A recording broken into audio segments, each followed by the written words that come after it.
Right. So yan mga lods, mayroon po tayong i-repair ngayon na microwave, Samsung microwave po mga lods. Pero hindi po siya inverter mga lods. So ito po yung ating mga lods. Ayan. Kita lang po natin. Ayan. Ito po yung Samsung na microwave na i-repair po natin mga lods. Ayan.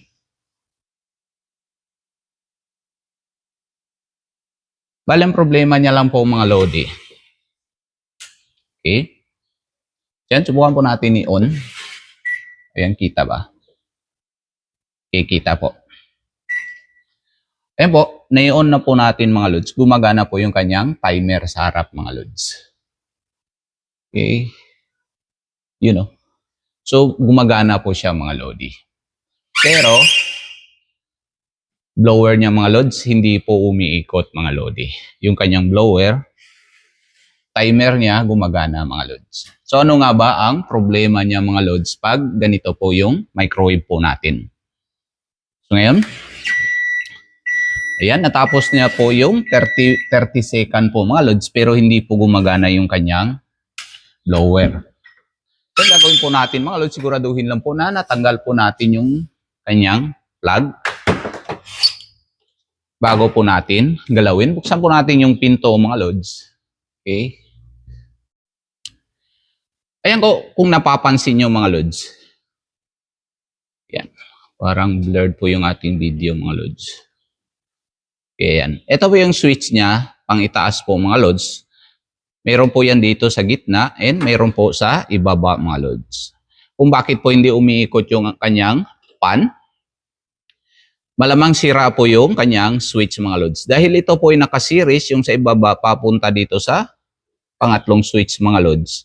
So kaya i-check po natin yung switch niya mga lodi. Yan. Yan po napapansin nyo mga lods dito. Hindi na po lumalabas yung, may pula po sa ilalim mga lods.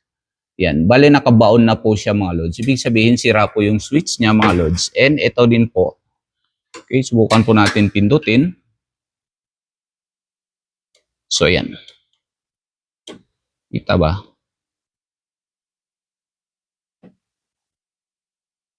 Yan. Patay na rin po siya mga lodi. So kailangan po natin palitan yung switch mga lods. Ito, 3-pin po yan mga lods. Ito, 2-pin lang po siya mga lodi.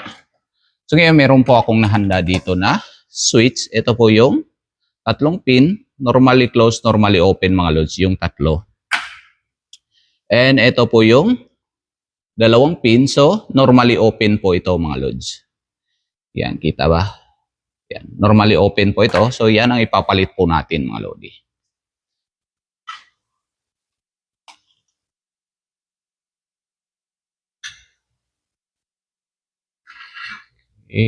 Yan na lang po natin yung ating camera. Ayan. Sa pagtanggal po dito sa pangitaas mga lods, kailangan po natin tanggalin tong cover ng ilaw mga lods.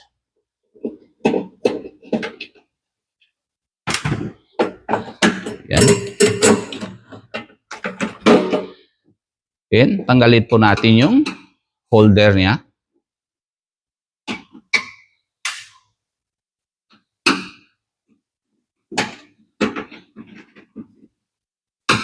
Yan. Tapos, tulak lang po natin pataas. Okay, yan. Natanggal na po siya mga lodi. Ngayon, iangat lang po natin tong kanyang lock. Tapos, hila palabas.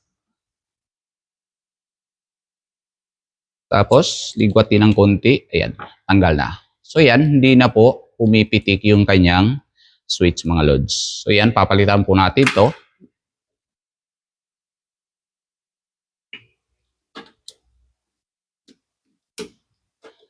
Yan. And ngayon, dito po pang ibaba. Tanggalin po natin. Kita ba sa baba?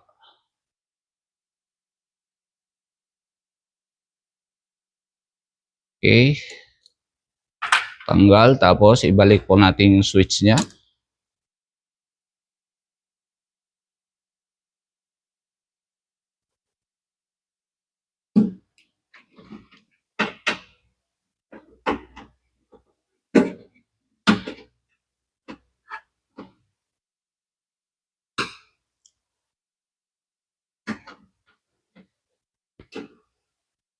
At ibalik po yung kanyang screw.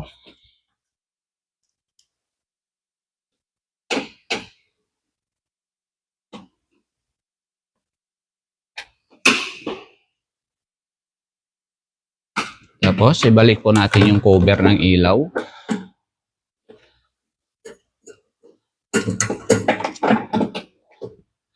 At i-screw po natin yung sa ibabaw.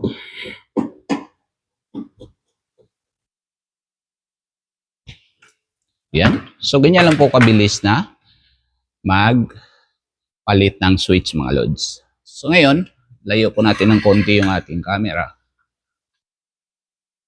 Okay. Sirado po natin yung pinto at i-plug po natin mga lodi.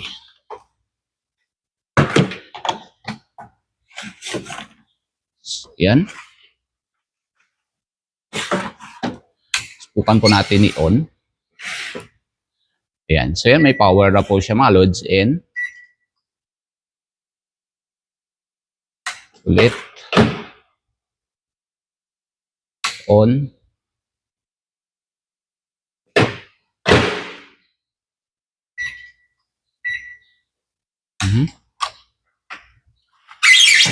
Check natin ulit yung switch. Maganda ba yung pagkalagay ng switch? Siguraduhin lang po natin maganda yung pagkalagay ng ating switch mga lodi. Check po natin. Okay, tumutunog naman siya sa itaas. Oh, hindi umaabot yung sa itaas mga lods. So, ayan, siguraduhin lang po natin yung sa itaas mga lods na tumatama po yun sa kanyang door.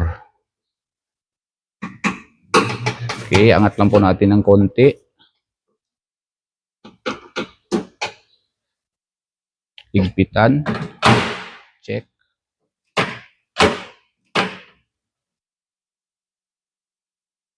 Tumatama ba?